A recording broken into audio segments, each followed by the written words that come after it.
Тамак ашка болгон жогорку бааны эске алып пенсияны көтөрүү керек. Экономикалык оор кырдаалда пенсияны көтөрүү керек дейт депутат Улукбек Ормонов. Бул тууралуу депутат 9-мартта жогорку кеңештин жыйынында билдирди. Анда пенсия октябрь айынан баштап деп айтылып жатасыңар. Түшүнбөй калдым. Силер дүйнөдө эмне болуп жатканын көрүп жатасыңарбы? Анализ барбы, жокпу? Бул маселени тез арада карап чыгуу зарыл. Тамак ашка болгон баанын көтөрүлүшүн эске алыш керек да деп маселенин кабыргасынан койду. Ал эми бул боюнча социалдык фонддун төрагасынын биринчи орун басары Теңизбек Абдыжапаров өкмөткө кризиске каршы программа иштелип жатканын билдирип, бул маселе дагы каралып жатканын ачыктады. Ал эми пенсия качан жогорулай турганы азырынча белгисиз.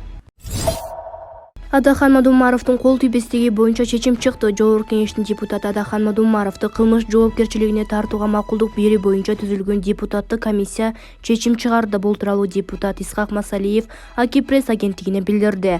Анын айтымында депутаттык комиссия 5 жолу жыйын өткөрдү. Депутаттык комиссия 5 жолу жыйын өткөрдү жана башкы прокурордун өтүнүчү боюнча Жогорку кеңештин депутаты Бүтүн Кыргызстан партиясынын лидери Адахан Мадумаровду кылмыш жоопкерчилигине тартууга макулдук берүүдөн баш тартты, деди депутат. Эл чындыкты билсин.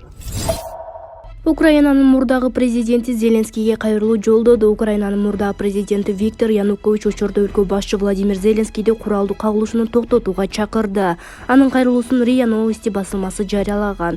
Сиздин көптөгөн кеңешчилериңиз бар экенин жакшы түшүнөм. Бирок сиз кандай гана болбосун кан төгүүнү токтотуп, кырдаалды тынчтык жолу менен чечүүгө аракет кылышыңыз керек. Муну Украина, Донбасс жана Орусия күтүп жатат деп айтылат билдирүүдө. Виктор Януковичтин айтымында кырдаалдын тынчтык жолу менен чечилишине Украина эли жана Киевдин батыштагы өнөктөштөрү разы болот. Владимир Александрович, сиз чыныгы баатыр болууну кыялданып жатсаңыз керек. Бирок баатырдык акыркы Украиндин каны төгүлгөнчө кармашуу эмес. Баатырдык бул өз жарандарынын өмүрүн сактап калуу үчүн өзүн курмандыкка чалуу, өзүнүн ар-намысын жана амбицияларын жеңүү деген мурдагы президент Виктор Янукович. Ошондой эле ал өлкөдөгү кырдаалды оор кабыл алып жатканын айтып, ар бир кыргашалуу окуяда аны токтотуунун жолу бар экенин кошумчалаган. Алгачкы күндөн тарта сиз Украинадагы согушту токтотууну убада кылгансыз. Ошон үчүн бүткүл Украина сизди колдогон. Эгер согушту токтотуп алганыңызда дүйнөнүн президенти боло алмаксыз. Тилекке каршы андай болгон жок, деген Виктор Янукович. Эгер Зеленскийде бир тамчы абийири болсо, кантуу согушту токтотуп Орусиянын сунуштарын аткарат. Мамлекеттик дума Зеленскийдин Крым боюнча сунушун реалдуу деп атады. Бул тууралуу РИА Новости маалымат агенттиги жазып чыкты.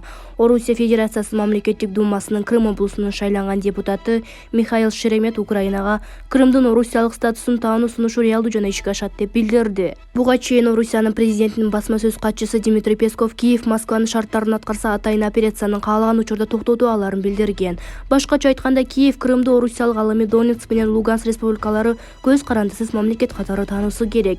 Эгер Зеленскийде бир тамчы болсо да абийир болсо, анда ал жылуу кабинетине отуруп, өз элин кан төгүүгө түрткөнү токтотуп Орусиянын сунуштарын аткарат деп баса белгиледи мамлекеттик думанын депутаты. Белгилей кетсек, Украинанын президенти Владимир Зеленский Америкалык АВС телеканалына берген маегинде учурда кан төгүүлөрдү токтотуу үчүн кайрадан сүйлөшүүлөргө даяр экенин маалымдаган. Ассаламу алейкум, дорогие друзья. Мы занимаемся лечением любой сложности.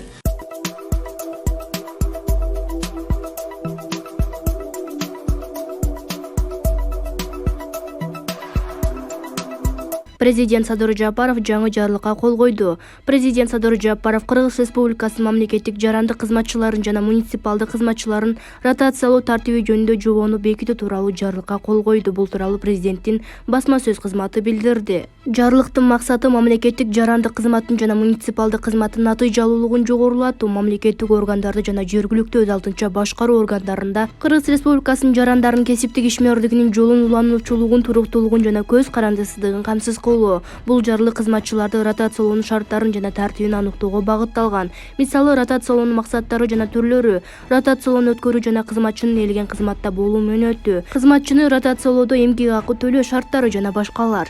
Эл чындыкты билсин.